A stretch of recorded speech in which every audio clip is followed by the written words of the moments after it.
બાપુને પીએ છે, બાપુને સાંભળતા નથી, એવો વર્ગ અહીં છે. એટલે આપ સૌને હું વંદન કરું છું. પૂજ્ય મોરારી બાપુના વ્યાસાસને આ 952મી કથા છે અને કચ્છની આ 35મી કથા છે અને આ લખપત તાલુકાની આ 4થી કથા છે અને નારાયણ સરોવર કોટેશ્વરની આ 3જી કથા છે.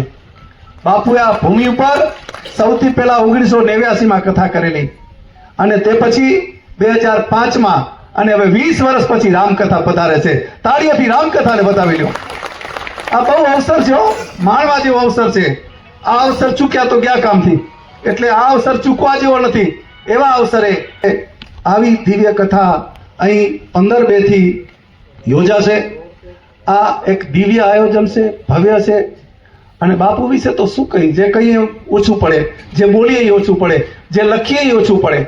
કારણ કે એ હવે માત્ર અને આખા ખલક મલકને પ્રેમ કરનારો અધ્યાત્મ જગતમાં કોઈ શિરમો રહે તો એ આપણો બાપુ છે. આખા જગતમાં આવું પગ ખોડીને કહું છું, આટલો પ્રેમ કોણ કરે? તમે વિચાર તો કરો.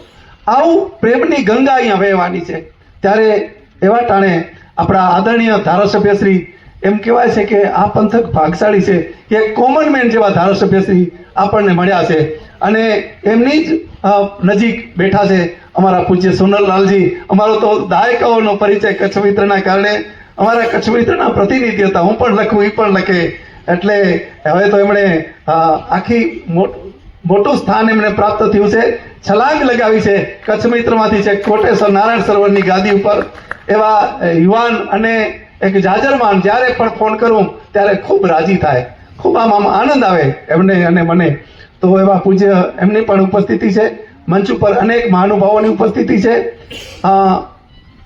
કથાના યજમાન મનોરથી પ્રવીણભાઈ તો એમ કહે છે, જો હું તમને પહેલેથી કહી દઉં, પ્રવીણભાઈ એમ કહે છે કે હું યજમાન નથી, તમે બધા જ યજમાન છો. આ પેલો પ્રશ્ન એમનો એ હશે, તમે બધા યજમાન છો.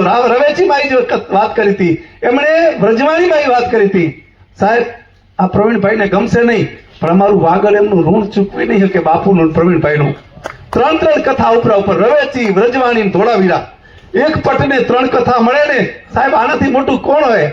એટલે હું તો માનું છું આ કોઈ અતિશયોક્તિ નથી કરતો, મારે કોઈ નિસ્બત નથી, મતલબ કોઈથી હું નથી રાખતો, ચમરબંધીથી નથી રાખતો, પણ એમ કહી શકું કે આ પ્રવીણભાઈ આપણું રતન છે સાહેબ, આપણું રતન છે.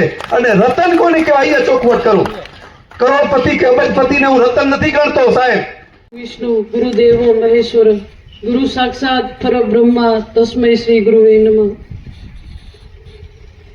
પૂજ્ય મોરારી બાપુશ્રીની કથા નારાયણ સરોવર કોટેશ્વર ની વચ્ચે ઝૂલેલાલ ધામમાં પુણ્ય ભાગ્યશાળી મનોરથી એવા પ્રવીણભાઈ તન્ના ના યજમાન પદે યોજાવા જઈ રહી છે. ત્યારે વિશેષ કાંઈ ન કહેતા, જેમ આદરણીય સૂર્યશંકરભાઈએ જેમ વાત કરી અને પ્રવીણભાઈ તન્નાએ પોતાના હૃદયના ભાવ જે વ્યક્ત કર્યા કે હું કાંઈ નથી કરતો, પરમાત્મા કરાવે છે, આ કહેવા માટે પણ કલેજું જોઈએ એવું હું માનું છું. વિશેષ સમય ન લેતા એટલું જ કહીશ કે ભગવાન રામના, મહાદેવ અને ભગવાન શ્રી કૃષ્ણ ત્રિવિક્રમરાયજીના ઉપસ્થિતિમાં જ્યારે ભગવાન શ્રી રામના ગુણગાન ગવાતા હોય તો આપણે સૌ કોઈ એક નાની ખિસકોલી બનીને પણ રસ્તામાં પડેલા કાંકરાને સાઈડમાં કરશું અને આ સેવા યજ્ઞમાંના અંદર જેટલું પણ આપણાથી બને એટલો સહયોગ કરશું તો મને એવું લાગે છે કે બીજું અયોધ્યા ધામ કે આ જે પ્રયાગરાજનો જે સંગમ છે અહીં રાધસ કરતા આપણે સૌ કોઈને વાર નહીં લાગે. બસ એટલું કહી ભગવાન શ્રી કોટેશ્વર મહાદેવ, ભગવાન શ્રી ત્રિવિક્રમરાયજીના ચરણોમાં મારી વાણીને વિરામ આપીશ. અસ્તુ. જય શ્રી રામ. ક્યાંથી શરૂઆત કરવી શું છે? બધાને પ્રણામ કરું છું, જય શ્રી રામ કરું છું. ભવાની મંદિરની કથા હતી મહુવામાં અને કથા વિરામ થઈ પછી 2 દિવસ પછી બાપુનો ફોન આવે છે કે પ્રવીણ, આપણે કોટેશ્વર દર્શન કરવા અને નારાયણ સરોવર દર્શન કરવા જવું છે, તું જરા વ્યવસ્થા કરી લેજે. તારા દીકરાને તારા જમાઈને કહે છે તો એ આપણે તો વ્યવસ્થા કરી લીધી. તો તમે રાજકોટ આવજો અને પછી રાજકોટથી આપણે પેલા નારાયણ સરોવર જશું, કોટેશ્વર દર્શન કરી ભુજ રોકાશું અને પછી બીજે દિવસે આપણે મહુવા વયા જશું. મેં કીધું સારું બાપુ.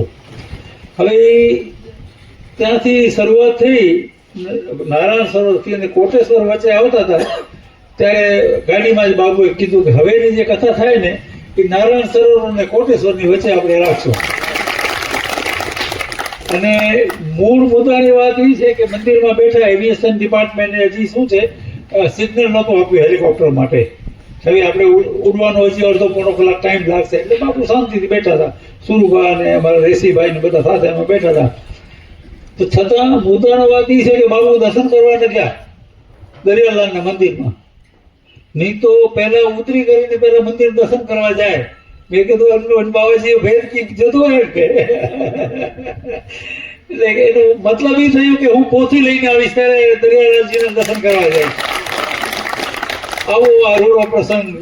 અને બાપુએ ગયા વર્ષે જ તારીખ આપી દીધી આપણને. અને બાપુ તો હવે કહે છે કે જિંદગી છે ને એ આપણી એ રિયાઝ કરવા માટે નથી, સમજ્યા.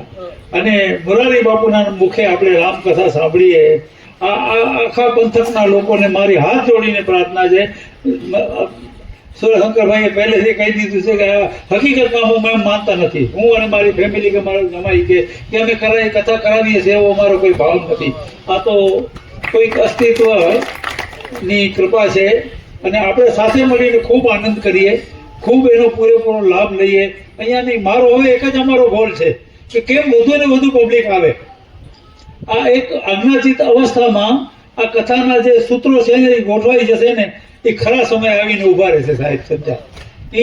એ મોરારી બાપુની વાણી આપણે સૌ સાથે સાંભળીએ, ખૂબ આનંદ લઈએ, વધુ ને વધુ પબ્લિક આવે. અમારાથી જે બને છે એ પૂરેપૂરી છાતા હૃદયથી અમે પૂરી કોશિશ કરી રહ્યા છે કે બધા લોકોનો આવાસ શું થાય, બધા લોકો પ્રેમથી જમે અને આનંદથી 9 દિવસે સુચારુ રૂપે આ અભિયાન ચાલુ છે એ સેતુબંધ બંધાઈ જાય અને આપણે સૌ આનંદ કરીએ એવી મારી સૌને પ્રાર્થના છે.